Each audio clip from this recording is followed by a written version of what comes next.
Ashamaar kafuunni akkam jirtu hordoftoota fi daawwattoota keenya naga jirra rabbiif galannaa warroonni maatii taatan bagarde bilaan garchaanii la kennaa dhuftan jecha warroonni haaraa dhuftoo jiraatan subscribe gochuudhaan maatii kenna dabalamaa isin jenna akkuma beekamu gadaatu biraan dura odeeffannoo tokko social media irratti ijoo dubbii ta'anii turan fillee sin biraan gahu turreerraa haddas bifamu wal fakkaatuun qabanne dhufneerraa hamma dhumaatti yoo nu hordoftaa waa hedduu raawwattu jennee yaannaa hamma dhumaatti nu hordofa.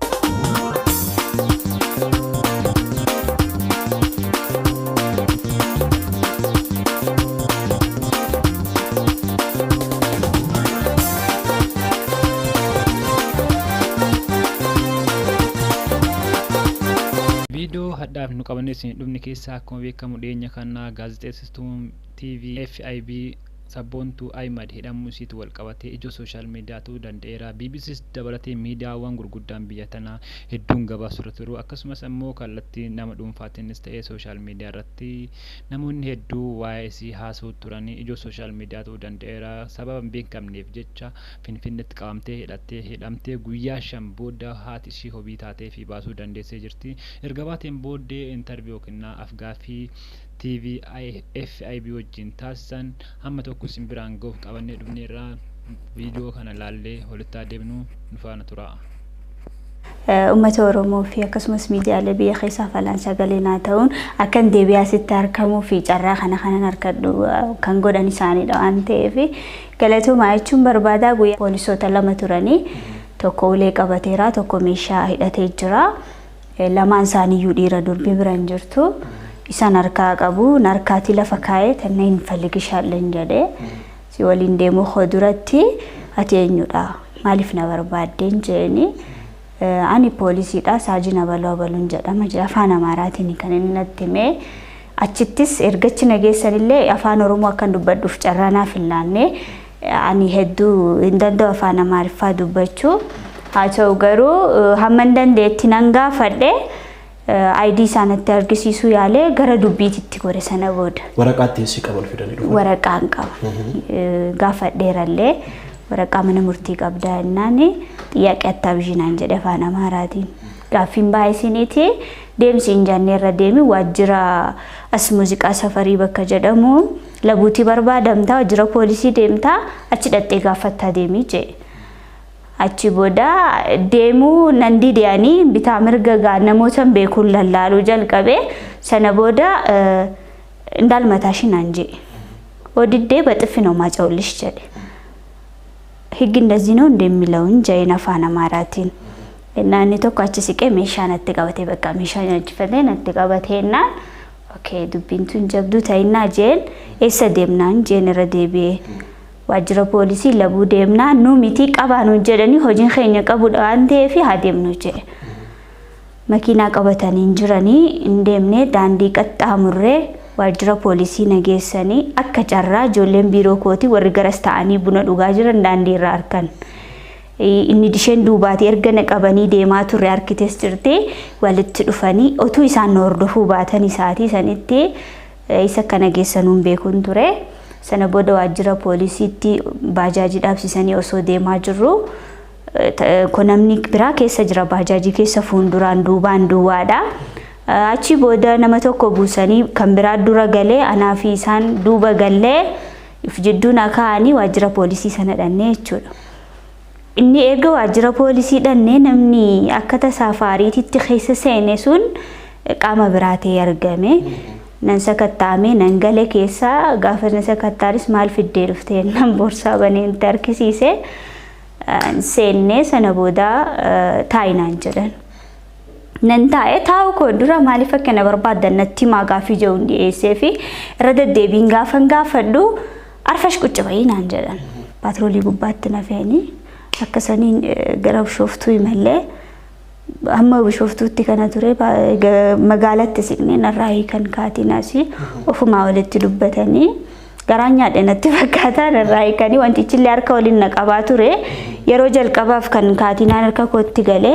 doo sadaffaatti si geessire bakka sadaffaatti na dabarsanii achiin booda ani barattuudha nan hojjedha hojiin koo qilleensarraa sa'aatii tokko fafuu hin danda'u ani hidhame jechuun hojii nan ummataa dhiyeessuu fi hidhama yoo waan ittiin na himattan qabaattanii dhufuus nan danda'a sa'aatii na barbaaddanitti kana achi garuu gufuu jireenya kootti hin ta'inaa na gadhiisaa wabiin nafaa eeggamu waan ittiin na himattan dhabdanii jirtan waan ta'eef haga harkattanitti nan hidhinaan jedheen dhiphachaa turte haati koo ammaatii koo hangafaadha hangafni tuqamu hundaa akka maatiitti maatii koos baay'een galateeffadha uummata Oromoo waayillan koos hundumayyuu gama miidiyaa hawaasummaan gama kamiinuu achitti illee namni halkanii guyyaa deddeebi'ee na gaafachaa ture hunduma isaanii guddaa galatoomaa jechuun barbaada waan ittiin himatame sin jiru yakka tokko sirraawwannee bilisaa nagaan bee gara hojii kootti deebi'eetiin jira kana booda sumarraa shaashambaa jenna.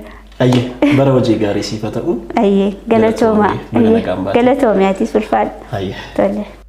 Hayyee kaa viidiyoo isiin erga baateen booddee TV isaanii yookiin isheen irra daladdu FIB wajjin taasifte kana fakkaataa yeroo baay'ee Itoophiyaa keessatti gaazexeessitoota bifaan beekamne yookiin sabaan beekamne irraa ka'ee gaazexeessitoota bakka beekamnetti waanuma jiru kun uummattoota Itoophiyaatiif yookiin gaazexeessitoota Itoophiyaatiif wanta ajaa'ibaati miti. Kanaafuu sabboontuudhaaf warroon sagalee taatanii biyya keessas ta'ee biyya alaatti akkasiin baatuuf sagalee ta'aaf turtan hundumti keessanuu isinis galata qabdi. Isinis galata keessan galchuu barbaaddi galatoomaa isin jenna. Viidiyoon keenya inni lammataa dhiyeenya kana weellisaa Abbush Zallaqaa bakka uummanni yookiin uummanni afaan Oromoo hin beekne walgahee jirutti Itoophiyaa lazalaalam tinoroonni jedhu sagalee isaan jala qaban kun yookiin wanti inni jedhu sun uummattoota san biratti hiikaa dhabee hangamta akka itti qaanee ture ni mul'isa. Uummattoonni ammoo kana wal qabanii ijoo sooshaal miidiyaa ta'uu danda'eera namoonni hedduu yaada irra kenna maaf dura afaan ofii haasa'u wanta adda addaa jechuun ni jiru. Viidiyoo san xiqqeenya mee ilaallee walitti adeemnu nu faana tura. Itoophiyaan hin diigamti. Hin diigamti ree. hin diigamti እኛ ያለን ኢትዮጵያ ትፈርሳለች ወይ ትፈርሳለች ነገሯቸው ትፈርሳለች hin diigamti viidiyoon Abbush Zallaqaa kana fakkaataa dhiyeenya kana viidiyoon kun ijoo sooshaal miidiyaa ta'uu danda'ee jira namoonni hedduu yaada garaagaraa rakkinaa jiru isinlee waa isin dhagaamee jedhee koomentii jala nuu kaasiniin jechuu barbaanna viidiyoo keenyatti aanutaa jennu viidiyoon keenyatti aanuu dhiyeenya kana suuraan ajaa'ibaa tokko kan harka namaatiin dalagamee yookiin hedduu kan nama ajaa'ibsiisu amazing picture jechuudha ijoo sooshaal miidiyaa ta'ee kallattiiwwan garaagaraa irra deemuu jira sooshaal miidiyaa hedduu dhuunfachuu jira viidiyoon yookiin suuraa harka namaatiin dalagame kun maal akka fakkaatuu fi akkamiin akka dalagamee jiru mee laallee walitti adeebinu hordofaa.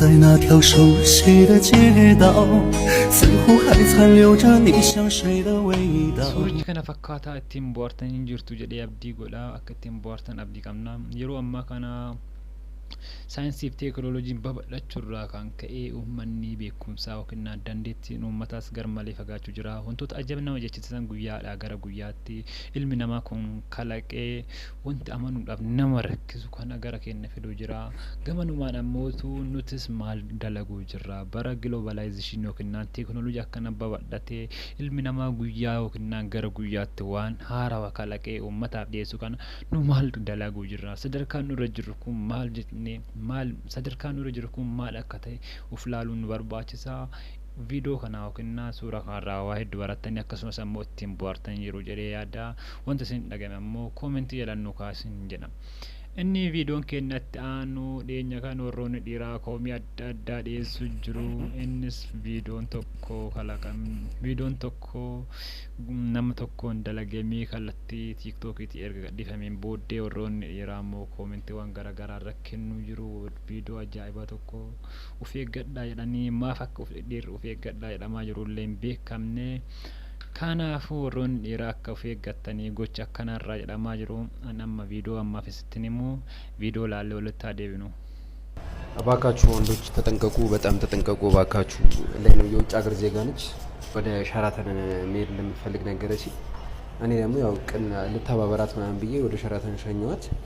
ለምን እኔ ጋር አብረህ እራት አትበላም ምናምን አለችኝ እና በቃ እኔም ስለ ኢትዮጵያ አንዳንድ ነገሮችን ገለጻ አድርግላታለሁ ምናምን ብዬ ገባሁ። ከዛ እራት በላን፣ ወይን አጠጣችኝ። ከዛ መኝታ ቤት እንሂድ ምናምን አለች። ብራት ሄድኩኝ። ከዛ ገባን፣ መኝታ ቤት ገባንና ገና እንደገባ መነካካት ጀመረች። እኔ ደግሞ ግራ ገባኝ። ምን ሆና ነው ምናምን ነገር ቤት አጣልኳት። ከዛ በኋላ ተነካከኛለች። እኔም በቃ እኔም ቆይ ምንድን ነው ምን አስባ ነው እቺ ልጅ የእነሱ ሀገር ባህል ሊሆን ይችላል እንደዚህ መነካካት ምናምን ነገር ብዬ ጸጥ አልኳት። በኋላ ላይ የነካከች በቃ ማልፈልጋቸውን ነገሮችን አደረገች። ከተጠቀመችብኝ በኋላ በቃ ሄደች። ከዛ መኪና ገዛችልኝ፣ ቤት ገዛችልኝ። አሁን ደግሞ ፕሮሰስ ጀምራልኛለች ወደ አሜሪካ ልትወስደኝ ማለት ነው። እና እባካችሁ ልላችሁ ፈልጌ ነው፣ ራሳችሁን በደንብ ጠብቁ። viidiyochi kana fakkaataa viidiyoo kana hedduu akka bohaartan jirtu abdii guutuun qaba. Kanaafuu warroonni dhiiraa nama akkanaa yookiin konkolaataa isinii bitee mana isinii ijaaru akkasumas carraa biyya alaa isiniif kennu kanarraa of eeggadhaa yoo jedhamtan mee maaltu isin dhagahama? Warroonni dhiiraa kana wal qabatanii koomentii jedhan akkan irraa fanne isiniin jennaa. Viidiyoon keenya yookiin dhimmi keenya kan xumuraa waa'ee FIS-ti. FIS-n akkuma beekamu dhaabbata itti gaafatamummaa isaa hin beekamne ta'a dura biyyoota adda addaa chaayinaa fa'aa keessatti bal'inaan kan argamu ta'u inni isaa fi TENS yookiin dhaabbanni TENS jedhamu kan wal fakkaatudha. Yeroo ammaa kana uummanni keenya keessumattuu diyaaspooraan biyya alaa jiru hedduu miidhamuu jira jechuudha. Kallattii adda addaatiin uummata keenya gowwoomsanii maallaqa irraa nyaachuu jiru jechuudha. Keessumaan warroonni alaa akkasumas warroota biyya keessa illee jiru dabalatee FIS-n uummata irraa maallaqa guddaa nyaachuu jira jechuudha. Akkuma na cina argitan kun maallaqni yookiin akkaawuntii viidiyoo kanarraa isin argitan kun uummata keenya yookiin hiyyeeyyii irraa sobamee kan nyaatame jechuudha. Kan uummata keenya yeroo saayinsiif teekinooloojii akkana babal'ate kanarratti wanta kanarraa of eeggachuu qaban. FIS-n pilaatfoorm yookiin piraamidiidha. Piraamidii jechuun ammoo dhaabbanni tokko gubbarra yoo jiraate inni lama ammoo dhaabbata san jala yoo jiraate fakkeenyaaf amma inni lamaan jala jiru sun qarshii 5,000 dhaabbata tokkoffaa saniif kenna jechuudha. Nama tokkoffaa san jiru saniif. Ergas booddee ammoo namni lamaan qarshii 5,000 kenni sun nama afur yoo fideef nama arfan fide isa irraa qarshii 5,000 fudhataa jechuudha. 5,000 erga fudhateen booddee 20,000 10,000 isaa kennee 10,000 ofii hambifataa jechuudha. Ergas booddee namni arfan achi jala jiru sunis nama biraa afur fidaa deemanii jechuudha. Nama afur fidaansa irraa isaanillee maallaqa fudhatu jechuudha. Kana jechuun gidduu kana keessatti daldalli taasifamu homtuu hin jiru jechuudha. Wanti bittaaf gurgurtaan uummata sobanii yookiin kallattii teelegiraamii akkasumas waasaappii adda addaatiin keessumattuu kallattii feesbuukiitiin uummata sobuudhaaf deeman kun waan soba ta'edha jechuudha. Kanaafuu tana duras uummanni hedduun TENS-dhaan sobamee maallaqoota garaagaraa haganan jedhamne baasee dhabee taa'uu danda'e jechuudha. Haa ta'u amma yeroo ammaa kana TENS Itoophiyaa keessa cufamee jira. Kanaafuu wantoota akkanaa keessumattuu inni biraa mootuu Illuminate yookiin 666 kan jedhamu kun yeroo ammaa kana uummatoota yookiin dargaggoota keenya hedduu miidhu jira. Kun ammootu kallattii sooshaal miidiyaa yookiin feesbuukiitiin akkaawuntii sobaa maxxansuudhaan suuraawwan maallaqaa fi wantoota garaagaraa qalbii namaa hatan maxxansanii achirratti dhaabbata kana keessa galmooftanii yennaa maallaqa hanganaa argattanii jedhanii uummata sobanii erga uummanni maallaqa san fakkeenyaaf an achi keessa seenee maallaqa san fudhadha jedhee maallaqa guddaa erga kaffaleen booddee akkaawuntii san cufanii yookiin ammootu ni badanii jechuudha. Yogguu kana ati yeroo nama isa himachuudhaaf seera bira deemtuyyuu maal jettee himatta? Dhaabbanni kun maallaqa narraa fudhate jechuuf ragaan qabdu. Ragaa yoo qabaattee mootummaa gocha akkanaa keessa akka seentuuf sin gargaaru jechuudha. Kanaafuu wantoota sooshaal miidiyaa kanarratti deemanii maallaqa irraa baasan irraa of eeggachuun dirqama guddaa qabdu jechuudha. Dhiyeenya kana ammootu FIS yookiin FIAS ijoo sooshaal miidiyaa ta'uu danda'eera. Kanaafuu FIAS akkas ta'uu isaa beektanii irraa of eeggattan jechuu barbaada. FIAS odeeffannoo sobaati jechuudha. FIAS jechuun wanta namni tokko gurguruu yookiin bituu hin dandeenye keessumattuu qoricha adda addaa yookiin biyya alaa irraa galaa ni gurgurtanii kallattii sooshaal miidiyaatti onlaayiniitiin maallaqa guddaa argattan jedhanii nama gowwoomsan sun waan sobaati jechuudha. Kanaafuu isinis waa isin dhagame yookiin mudannoo akkanaa yoo qabaattan koomentii jedhan nu kaasin jecha odeeffannoowwanii fi viidiyoo bahaadhaaf qabannee isiniif dhiyaanne kanneen fakkaatu hamma dhumaatti waan nu hordoftaniif galatooma jecha hamma viidiyoo biraatti walitti deebinutti